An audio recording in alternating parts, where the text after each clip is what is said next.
welcome to Wasabi's. I'm Helena Mbuthia, and today's video I'm going to be talking about some of my favorite books that I'd highly recommend to you guys. Here with me are the books that I'd highly recommend.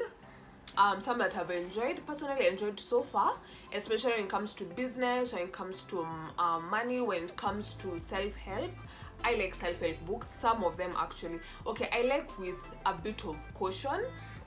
So I'm just going to talk about them. All I hear other than one, but I'm still going to mention it and maybe put cover page, maybe put the cover of it here, so that as I talk about it, you guys know exactly which book I'm talking about. So the first book that I love, in fact, my sister told me the other day, this is a book she said she'll be reading each and every year, and it's The Richest Man in Babylon. The Richest Man in Babylon.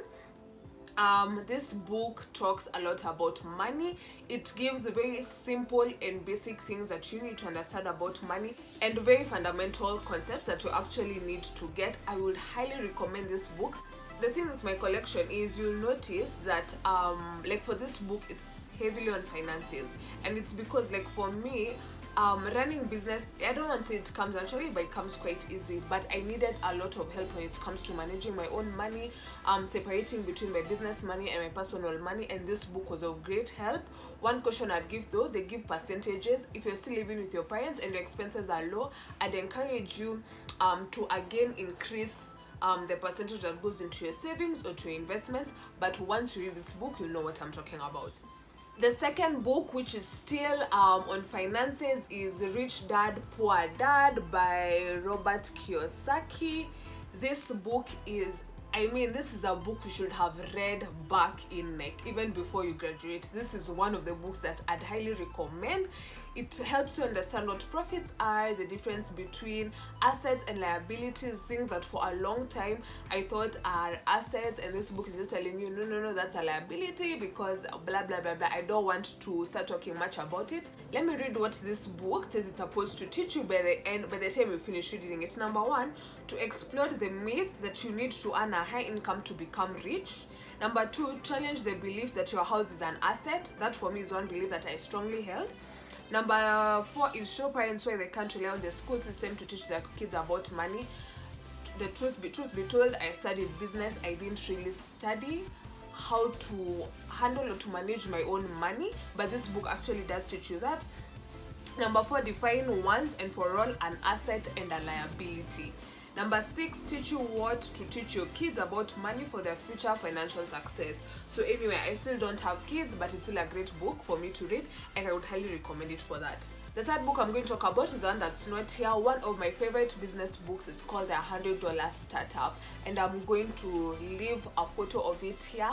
I like that book because it gives short stories about people who started their businesses with low capital. Okay, 10,000 or $100 might seem as a lot of money, but there are some who started with much lower than that. So I'd highly recommend that book. It gives great stories that honestly sometimes just give me a push in my business as I start learning. And as you all know by now, I'm an advocate of starting small. As you make mistakes, as you learn how to manage your money, and then somehow blessings just come to you, and the moment your business grows, you learn a lot by just starting small.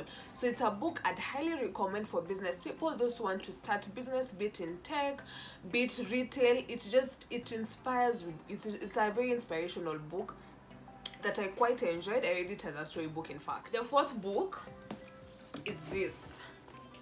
So one of my uncles gifted me and my sister this book. It's called The Success Principles by Jack Canfield. And why I have The Secret with me is, gosh guys, I was giving you the back. Sorry.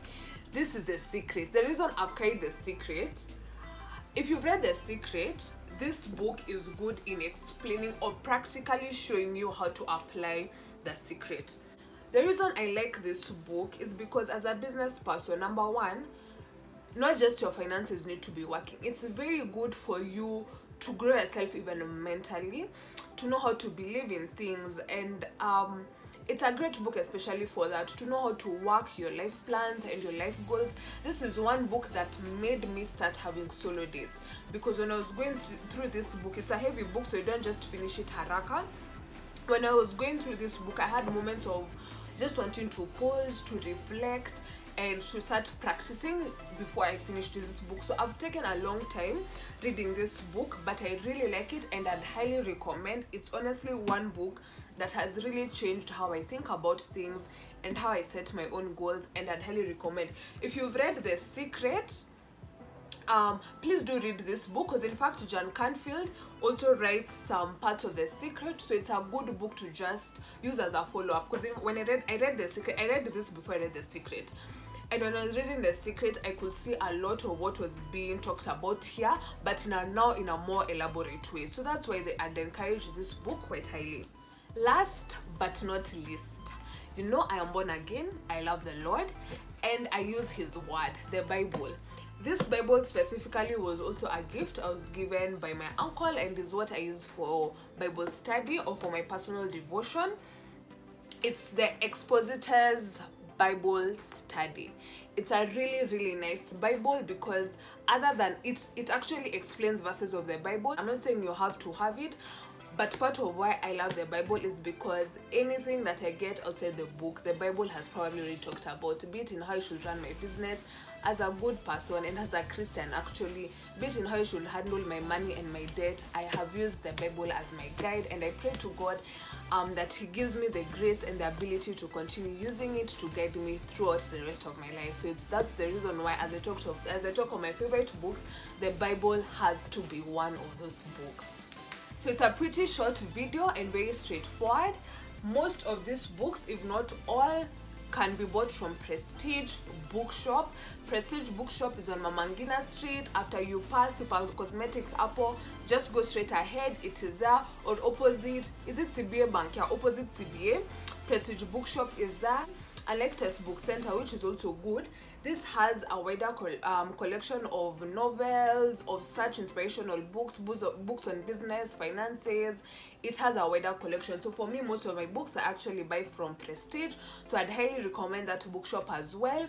Find time to go there. You can find them online. I'm sure they have some online present somewhere. You can just Google them and find out more about that bookshop. So thank you so much for watching this video, and have a lovely day. If you're watching it in the morning, have a good night if you're watching it at night. Whatever time you're watching it, let's meet in the next video.